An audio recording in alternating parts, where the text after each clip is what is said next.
अखिलेश कुमार द्वारा एक हाईकोर्ट में लोक हित याचिका दायर की गई कि बिहार सरकार के द्वारा जो आदेश 6/6/2022 को निर्गत हुआ है कि बिहार में कास्ट बेस्ड सर्वे किया जाएगा और इकोनॉमिक सर्वे का भी प्रयास किया जाएगा। इसके लिए 500 करोड़ खर्च का अनुमान किया गया है।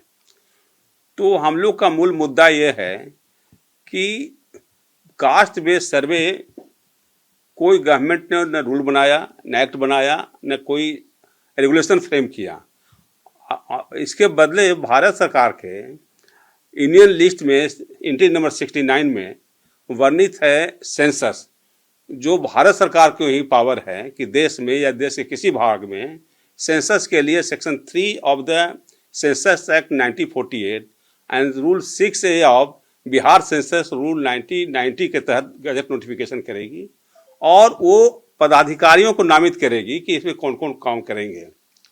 ये जानते हुए बिहार सरकार जो कास्ट बेस्ड सर्वे कर रही है और जो निर्णय ली है वो भारत के संविधान के विपरीत है और सेंसस एक्ट 1948 के विपरीत है। जहां तक 500 करोड़ रुपए खर्च करने की बात जो कही गई है तो वह एनुअल बजट में नहीं था और इसको इन्होंने सप्लीमेंट्री बजट से लाया।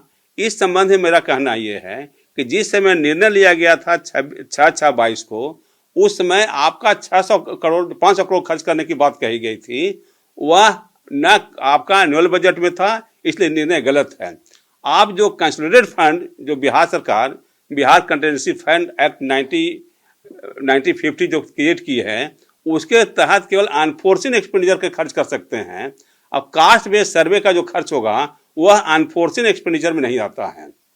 और इन्होंने जो लिस्ट निकाला है आइडेंटिफाई करने के लिए, उसमें तो और आश्चर्य होगा कि जो शेड्यूल ट्राइब के लिस्ट में एक लोहार जाति को लाए हैं, जबकि 21 फरवरी 2022 को सुप्रीम कोर्ट बिहार सरकार को सुनील कुमार राय के केस में 5 लाख फाइन किया था कि जब लोहार जाति बैकवर्ड कैटेगरी में है तो बिना प्रेसिडेंशियल ऑर्डर के बिहार सरकार को कोई अधिकार नहीं है कि आप उसको शेड्यूल ट्राइब लाएं।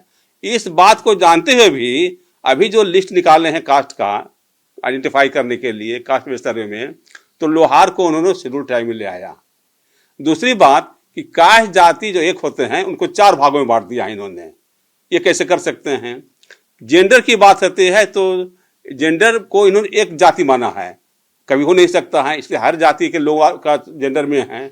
इसलिए सरकार के जो कास्ट बेस्ड सर्वे की कर रही है कास्ट का डिवीजन करके कोड करके, वो भी बहुत ही इम्प्रैक्टिकल अनरीजनेबल है। इन सब बातों करके हाईकोर्ट में रिट फाइल किया गया था कि ये जो 500 करोड़ रुपया जो मिसयूज कर रहे हैं बिल्कुल गलत है। यहाँ तक नहीं, जो निर्णय बिहार सरकार द्वारा 6 जून 22 को निर्गत किया गया है वह स्पष्ट नहीं करता है कि कास्ट बेस्ड सर्वे करने का जो 500 करोड़ रुपया पब्लिक का मनी है किस पर्पज से आप खर्च कर रहे हैं। तो सरकार का कोई एक्ट बनता है, रूल बनता है, रेगुलेशन बनता है तो उसका एम एंड ऑब्जेक्ट उससे रिफ्लेक्ट करता है। और जो निर्णय बिहार सरकार ली है 6 जून 2022 का, यह रिफ्लेक्ट नहीं करता है। जबकि बिहार सरकार को जानकारी है कि 2011 में सेंसस हुआ है और ये भारत सरकार का ड्यूटी है सेंसस कराने के लिए, जो ड्यू है 2021 में था, लेकिन कोरोना के चलते नहीं हुआ। ऐसे में गरीब व्यक्तियों का जो पैसा 500 करोड़ रुपया है उसको आप मिसयूज कर रहे हैं। तो बिहार सरकार जो ट्रस्टी का जो वर्ड होता है, ट्रस्टी को आप ईमानदारी से काम करेंगे, वह ट्रस्टी का आप खिलवाड़ कर रहे हैं। इस सब बातों लेकर के पीएल दायर किया गया है और बहस के दौरान अब इसका मूल रूप से जो हेयरिंग होगी 18 अप्रैल 2022 को होगी।